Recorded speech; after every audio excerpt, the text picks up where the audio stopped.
Saludo para todos. El día de hoy vamos a hablar sobre la demanda biológica de oxígeno. Para empezar, vamos a analizar qué es la demanda biológica de oxígeno. La demanda biológica de oxígeno es aquella demanda de oxígeno que requieren los microorganismos para degradar toda la materia orgánica que está presente en un cuerpo de agua. ¿Qué significa? Que a mayor contenido de materia orgánica, mayor oxígeno va a ser requerido para poder degradar toda esa materia orgánica que es fácilmente biodegradable, pero pues que se va a requerir para poderla degradar. ¿Quiénes realizan esta degradación? Pues prácticamente toda la variedad de microorganismos que se encuentran presentes en el agua. Como podemos observar en la imagen, nos damos cuenta de la relación que es directamente proporcional entre la contaminación de materia orgánica y la demanda biológica de oxígeno. ¿Qué significa? Que entre mayor contaminación de materia orgánica tenga un cuerpo de agua, mayor va a ser la demanda biológica de oxígeno que vamos a tener. Y esto es un impacto directo sobre los recursos hídricos, porque a mayor demanda de oxígeno también va a haber una menor disponibilidad de oxígeno disuelto. Esto significa que la relación entre la demanda biológica de oxígeno y el oxígeno disuelto es inversamente proporcional. Por lo tanto, a una mayor contaminación con materia orgánica en el agua, menor oxígeno disuelto va a tener disponible la vida acuática pues, para poder subsistir. Y esto afecta principalmente a todos aquellos organismos que requieren de este gas pues, para su subsistencia. En este caso, pues estamos hablando de la mayoría de todos los peces que requieren este oxígeno para poder hacer sus procesos metabólicos y pues para poder subsistir. Significa entonces que un cuerpo que tenga una mayor contaminación con oxígeno disuelto es muy poco probable que tenga una buena calidad del agua y no pueda sostener vida, específicamente pues hablando de peces, pues en su ecosistema. Un cuerpo que tenga una alta concentración de demanda biológica de oxígeno va a tener una muy baja concentración de oxígeno disuelto, y esto es clave para poder determinar la calidad de un cuerpo de agua. Para que un cuerpo de agua pueda considerarse de buena calidad, debe tener una concentración ideal de oxígeno disuelto. ¿Esto qué significa? Que los dos son inversamente proporcionales. A mayor concentración de demanda biológica de oxígeno, menor concentración de oxígeno disuelto. ¿Por qué? Porque significa que hay una mayor concentración de materia orgánica en el agua, y esto está ocasionando que los microorganismos presentes en ella consuman más oxígeno para poder utilizar la degradación o utilizar los nutrientes de esta materia orgánica para sus procesos metabólicos. Por lo tanto, si consumen más oxígeno, el oxígeno disuelto en el agua cada vez va a ser menor. Si nosotros hacemos un paralelo y nos damos cuenta de lo que se haría en la vida real, hagamos un supuesto. Supongan que todos estamos en un cuarto completamente cerrado y que tenemos una concentración de oxígeno disuelto inicial, que pues para este caso pueden ser 15 miligramos por litro. Si nosotros empezamos a consumir alimentos en ese espacio cerrado que no tiene ningún intercambio de oxígeno con el exterior, vamos a empezar a observar un fenómeno que consiste en que para que nosotros podamos procesar esos alimentos necesitamos consumir oxígeno, que ese oxígeno se transporta a través de nuestra sangre hasta nuestros órganos, y es ahí donde nuestros órganos capturan toda la energía pues, para poder metabolizar nuestros alimentos. Significa que a mayor cantidad de alimento, mayor oxígeno vamos a consumir para poder degradarlos.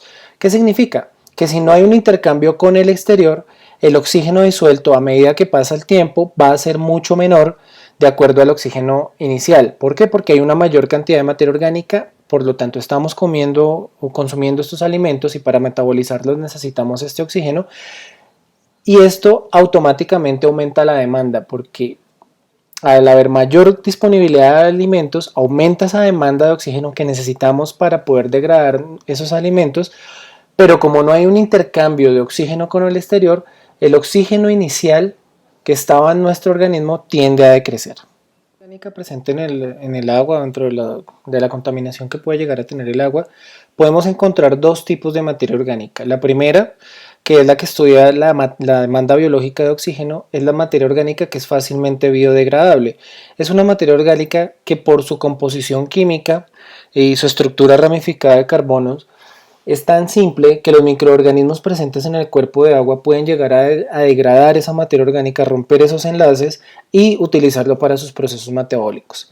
Sin embargo, existe otro tipo de contaminación por materia orgánica, la cual consideramos que no es fácilmente biodegradable o que en algunas ocasiones se utiliza el término no biodegradable.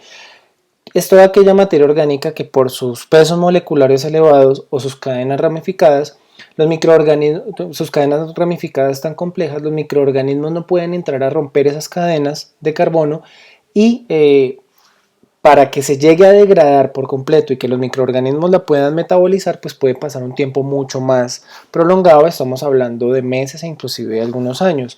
Algunos ejemplos de materia orgánica fácilmente biodegradable, encontramos todo lo que es los restos de comida, la materia fecal. Dentro de la materia no fácilmente biodegradable, materia orgánica no fácilmente biodegradable, podemos encontrar los residuos de hidrocarburos e inclusive algunos residuos de plásticos. Una vez entendido lo que es la demanda biológica de oxígeno y que es una variable que nos permite determinar la cantidad de contaminación por materia orgánica fácilmente biodegradable que tiene un cuerpo de agua, y entendiendo también cuál es la importancia de este parámetro, que a mayor demanda biológica de oxígeno, mayor contaminación por materia orgánica, vamos a ver a continuación esta ecuación que nos va a permitir identificar cuál es la demanda biológica ejercida de acuerdo a unos tiempos predeterminados o de acuerdo al tiempo en que se demoran los microorganismos en degradar la materia orgánica. Esta ecuación consta de tres variables importantes. La primera es Y, que Y es la demanda biológica de oxígeno ejercida en un tiempo determinado. Significa que Y puede variar de acuerdo al día. El Y del día 1 va a ser diferente al Y del día 2, el Y del día 2 va a ser completamente diferente al Y del día 3 y así hasta el día 5. O inclusive al infinito si nosotros queremos determinar la cantidad de demanda biológica de oxígeno que puede haber en diferentes días. Esto nos sirve a nosotros para poder conocer cuál es el comportamiento de la materia orgánica en el agua y así poder estimar cuál puede llegar a ser el sistema de tratamiento que vamos a elegir para tratar el agua residual.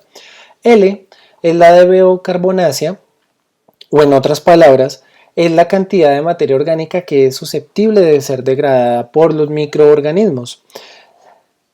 K es una constante de reacción de DBO, que pues es una constante que se encuentra en base decimal y es una variable que va de acuerdo a la calidad o al tipo de agua residual que se está analizando.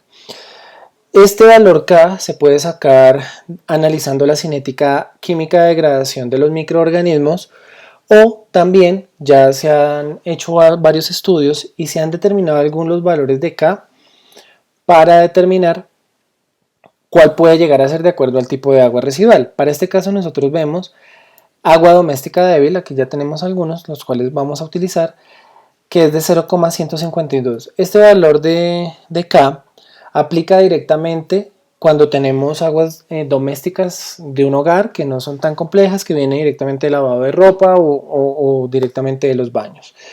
Ya una doméstica fuerte pues tiene un nivel de complejidad mucho mayor, ya estamos hablando de conjuntos residenciales de más de 20 apartamentos o inclusive algunos comercios como centros comerciales y demás que también generan este tipo de agua de acuerdo a la resolución 0631 del 2015, pero pues que por su diversidad pueden tener algunos contaminantes mucho más complejos. Un efluente primario también lo podemos determinar si nosotros estamos en una empresa y es un agua residual que no ha sido tratada, no ha pasado por ningún proceso de tratamiento de agua residual.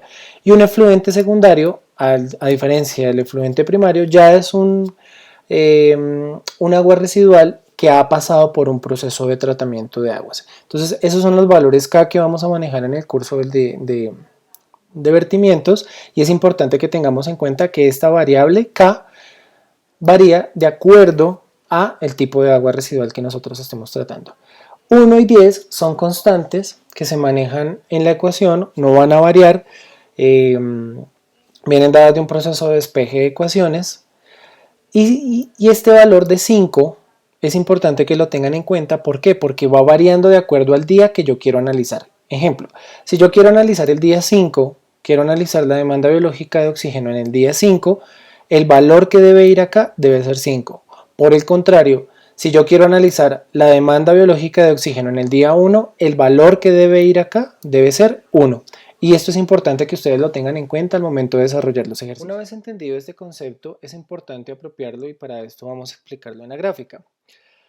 Esta parte de acá, lo que comprende LT, es la DBO carbonácea o en otras palabras, es la cantidad de materia orgánica que es susceptible de ser degradada. Como ustedes se pueden dar cuenta, acá tenemos una gran cantidad de materia orgánica en el tiempo cero.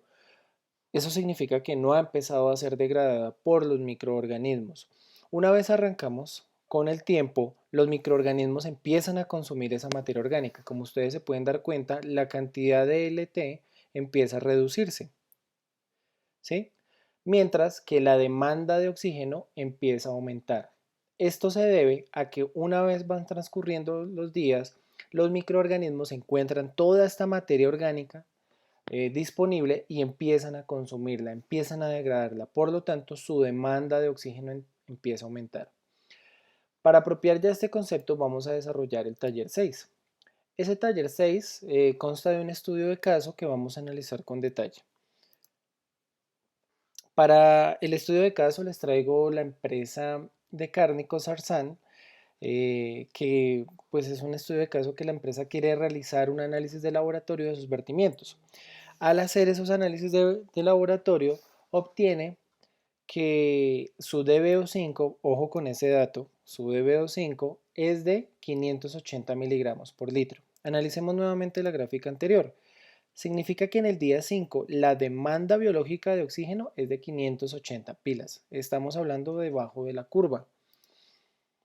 Pero la empresa quiere determinar cuál es esa DBO remanente, o sea, cuál es la cantidad de materia orgánica que estaba presente en esa muestra de agua y cuál va a ser la concentración de DBO en un día. ¿Listo? Entonces ya tenemos la del 5, pero queremos saber exactamente qué DBO empezó a tener en el día 1. Para esto nos vamos a la ecuación que ustedes ya habían visto, en donde empezamos a determinar Y es la DBO5, los 580 miligramos por litro, que recuerden que se obtienen de los laboratorios. L es la DBO remanente o es la DBO que es susceptible de ser degradada. 1 y 10 son constantes de la ecuación. 5 es una variable que cambia de acuerdo al día que yo quiero analizar. Y K, recuerden entonces que va de acuerdo al tipo de agua residual. El ejercicio nos dice que es un efluente secundario. Si nos devolvemos a nuestra tabla, el efluente secundario sería un valor de K de 0,05. Eso es importante. ¿Ok? Cuando nosotros tenemos ya todas las variables en la ecuación, reemplazamos, como ustedes lo pueden ver acá. Sin embargo, no podemos desarrollar la ecuación porque tenemos esta incógnita, que esta incógnita, en palabras más, palabras menos, ¿qué es? Es la DBO remanente, que de acuerdo a lo que nos pide el ejercicio es el primer dato que nos está pidiendo. Entonces nosotros entramos a despejar esta ecuación. Si todo esto, todo este factor está multiplicando, entonces pasaría a dividir los 580 miligramos por litro, tal cual como se observa acá. Realizamos la ecuación y nos damos cuenta que la DBO remanente para esta concentración de DBO es de 1325.23 miligramos por litro. ¿Listo? Eso es importante que lo tengamos claro y ahí es donde empezamos a encontrar el primer paso de esta ecuación. Una vez ya nosotros determinamos cuál es la DBO remanente, o sea, recuerden entonces muchachos, que es la materia orgánica que es susceptible de ser consumida, el ejercicio nos está pidiendo que determinemos cuál será esa DBO1 o cuál será la demanda de oxígeno en el día 1. Para eso reemplazamos en la ecuación que ustedes ya conocen y determinamos Y, que acuérdense que es la DBO, de acuerdo a los días, se nos vuelve entonces en este caso ya la, el factor que debemos hallar. L, que es la DBO remanente, es la misma DBO que ya hallamos en el punto anterior, o sea, en este caso colocamos los 1325.23 miligramos por litro. 1 y 10, recuerden que esas son constantes, no cambian, y elevado a la menos 5K. Pero recuerden entonces que este 5 varía de acuerdo al día que yo quiero analizar. Como el ejercicio me está pidiendo que yo analice el día 1, reemplazo ese 5 por el día 1. Y K, que es el agua, que recuerden entonces, tenemos un efluente secundario. De acuerdo a nuestra tabla, el efluente secundario es 0,05. En este caso, reemplazamos en la ecuación y nos da que la demanda biológica de oxígeno en el día 1, si nosotros lo podemos mirar acá, esta de acá, en el día 1 es de 144.11 miligramos por litro. ¿Listo? Ya encontramos las dos variables del ejercicio, la demanda biológica de oxígeno en el día 1, que sería esta, y la de BO remanente, que es toda la materia orgánica que es susceptible de ser degradada. Y con esto concluimos el ejercicio y ya con estas variables se pueden empezar a determinar algunos elementos clave para el análisis y la construcción de una planta de tratamiento de agua. Con esto concluimos demanda biológica de oxígeno. Muchas gracias.